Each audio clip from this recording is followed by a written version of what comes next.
Madam President, first, let me thank Senator Menendez for his incredible leadership on the Senate Foreign Relations Committee. What Senator Menendez did not bring out is the number of hours that our committee has had hearings on each one of these nominees.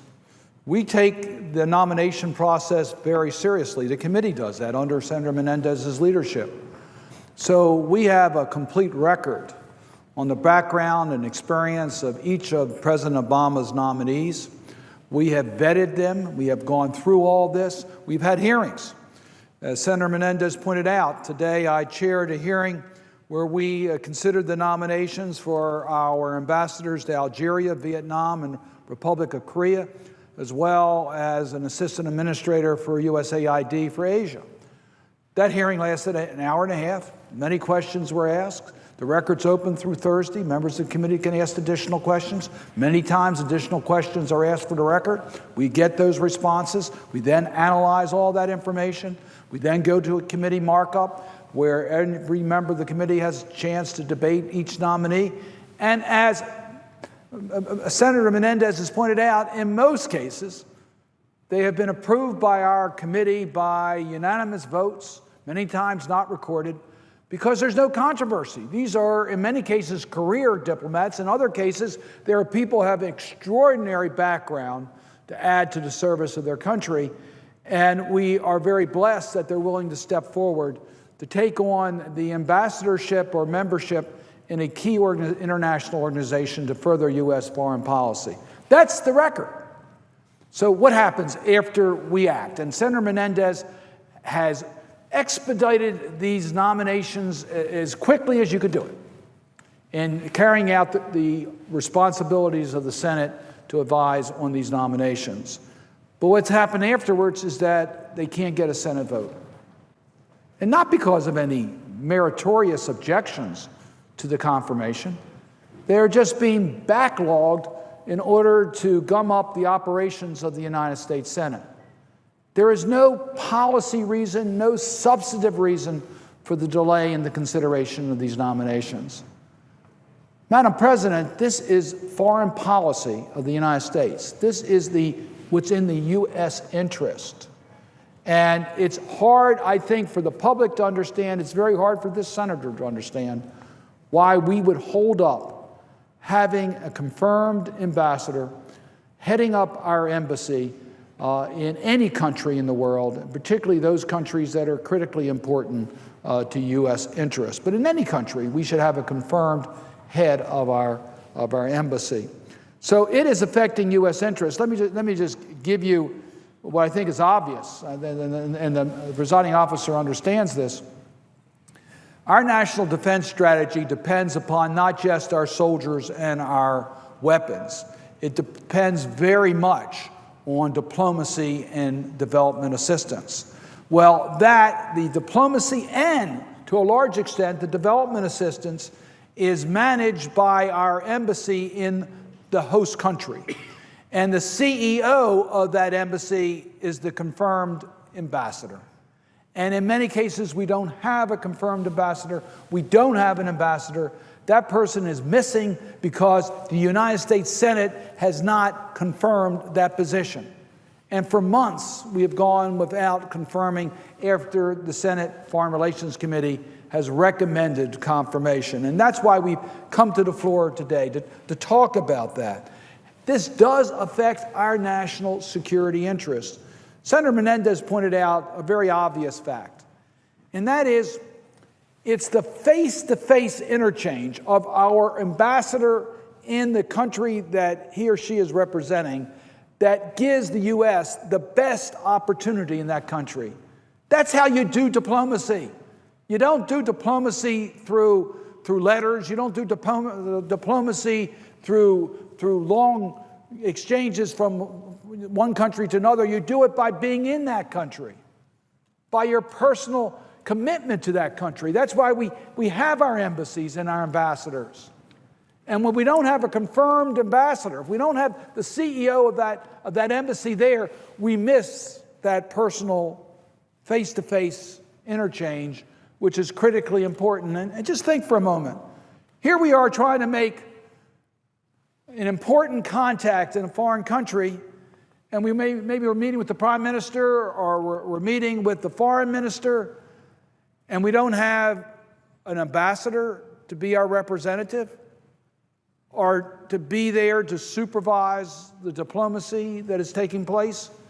And what many people probably aren't aware, our embassies are more than just the ambassador dealing with current foreign policy issues. We have a host of functions that are carried out under the supervision of our ambassador, who, as we pointed out, in many cases is not there because we haven't acted.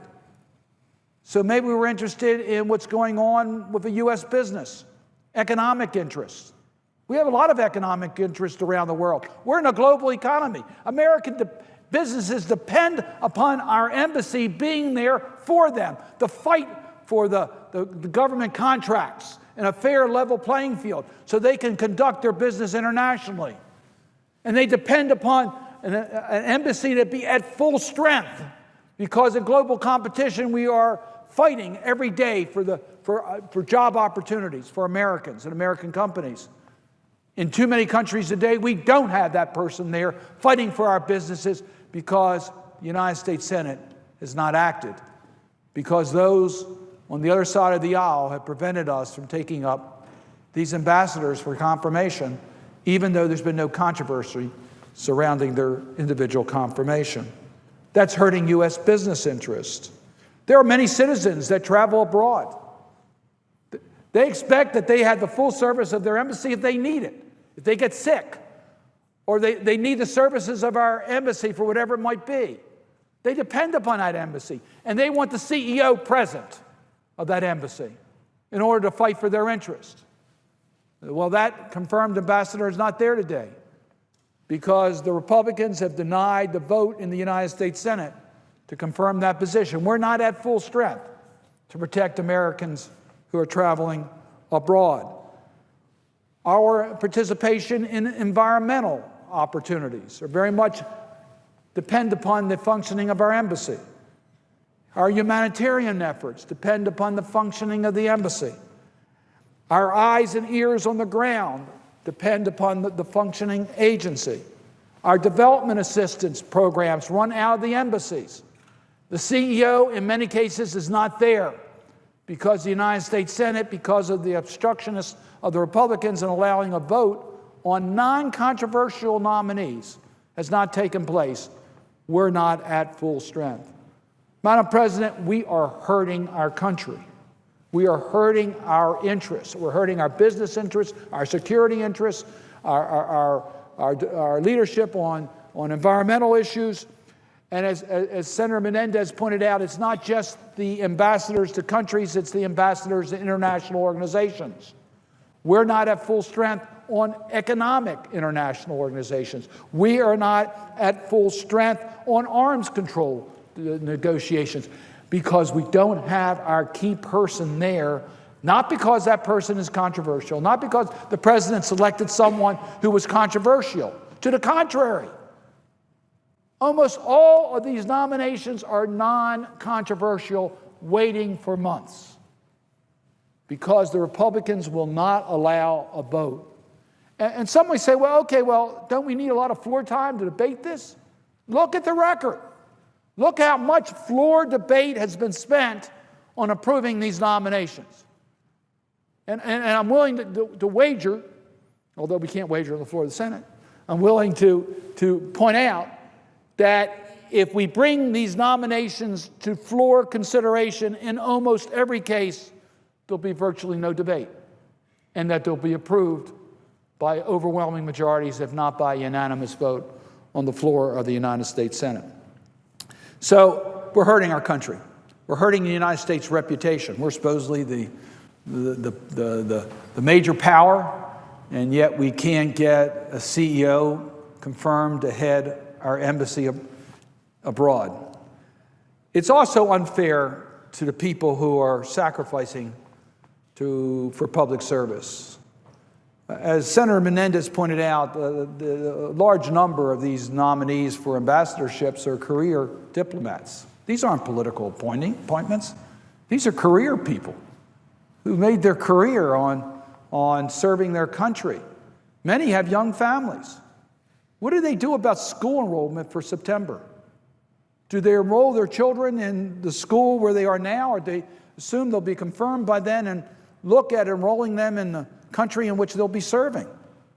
Why are we putting people who are serving their country through that type of uncertainty and anxiety? But we are. We are by failing to move in a timely way the nominations that have been brought forward to us. I'll just mention one other example. I started with the hearing that I chaired today on behalf of the Senate Foreign Relations Committee dealing with 4 nominees. One was the ambassador to Vietnam. I was just recently in Vietnam. I met with our current ambassador, Ambassador Sher. I mention that because he has been nominated to be Assistant Secretary of Defense for Asia, so he's leaving Vietnam. We had a hearing today on the next ambassador to Vietnam, a well-qualified career diplomat. The question is, are we going to have the orderly change of command in Vietnam? A country critically important to U.S. interests. We're negotiating a Trans-Pacific Partnership Agreement. Part of that is good governance changes that we expect in Vietnam. We expect our ambassador to be there to negotiate these issues. The question is, will we have that orderly transfer to career people seeking to move forward in their careers being held up by inaction on the floor of the United States Senate? Now, I'll come back to the last point I want to make. Yes, we're hurting the United States in not having these confirmed CEOs. It's creating unfairness to the families of people who want to serve our country and the uncertainty that's there. But it's also hurting the United States Senate because it's our responsibility to act on presidential appointments. And it's our responsibility to act in a timely, thoughtful way. We're not carrying out that responsibility. By the Republicans obstructing votes on the president's nominations on key foreign policy positions, we are not carrying out our responsibility, the oath that we took to serve in the United States Senate, to protect the interests of this country.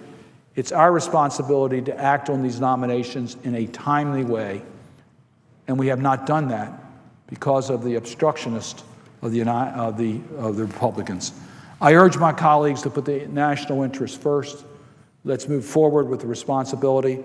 The committee has carried out its responsibility, and quite frankly, Chairman Menendez, you've carried that out in a very bipartisan, open way. We've had cooperation between the Republicans and Democrats on the Senate Foreign Relations Committee. We've carried out our responsibility. Now it's time for the United States Senate to carry out its responsibility, for the Republicans to allow us to vote in a timely way on this backlog of nominees for critical foreign policy positions. And I urge my colleagues to allow us to move forward in the best interests of our country, in respect of those who have stepped forward to serve our country, and in carrying out the responsibilities that we all swore to uphold in the United States Senate.